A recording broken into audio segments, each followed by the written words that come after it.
যুক্তরাজ্যে যাদের অ্যাসাইলাম মঞ্জুর হবে তাদের মুভ অন পিরিয়ড 56 দিন থেকে কমিয়ে 42 দিন করেছে সরকার। এ বিষয়ে আমরা আরও কথা শুনব ব্যারিস্টার তারেক চৌধুরীর কাছ থেকে। 56 দিন থেকে কমিয়ে 42 দিন করে ফেলছে এবং এটা নিয়ে রিফিউজি কাউন্সিল সহ অ্যাসাইলাম সিকারদেরকে নিয়ে যারা কাজ করে তারা উদ্বেগ প্রকাশ করেছে এবং এ ব্যাপারে একটা রিপোর্টও পাবলিশ হয়েছে। রিপোর্টের নাম হচ্ছে getting it right, the importance of move on period for newly recognised refugees. এর সূত্র হচ্ছে যে মূল তথ্য হচ্ছে নর্মালি অ্যাসাইলাম ক্লেইম যারা করে তারা বেনিফিট পায়, তারা সরকারি অ্যাকোমোডেশন পায় হোম অফিস থেকে, এবং কারো যদি অ্যাসাইলাম মঞ্জুর হয় তার এই যে সরকারি বেনিফিট এবং আবাসন যেটা সেটা ছাড়তে হয়। সেটা ছাড়ার জন্য 2002 সালে যখন এটা চালু হয় বা এই ধরনের বিধান ছিল তখন এটা মাত্র 28 দিন ছিল, সর্বশেষ এটা 56 দিন ছিল।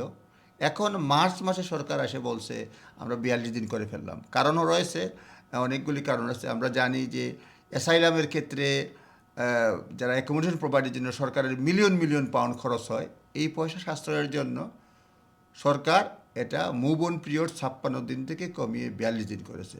সরকারের যারা রিফিউজি কাউন্সিল সহ যারা অ্যাসাইলামের ক্ষেত্রে কাজ করেন তারা বলছেন এটা হচ্ছে না, এটা অমানবিক বা এটা সুবিবেচনা প্রসূত নয়।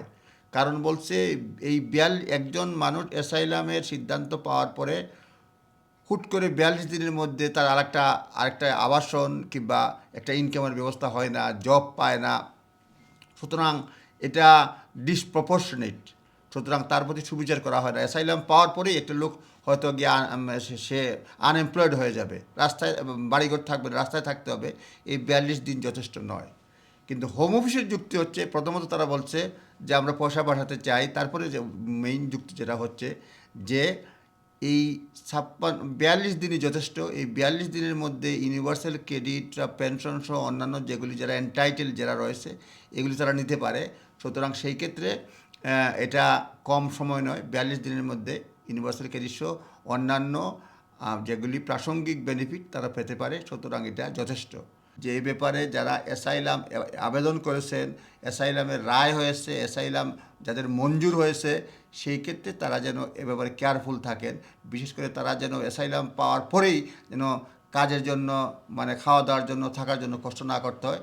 সকলে নিজের লয়ারের মাধ্যমে পরামর্শ নেবেন এবং এই অ্যাসাইলাম পাওয়ার পরে সুবিধাটা কতদিন পাচ্ছেন সেই ব্যাপারে সজাগ থাকবেন।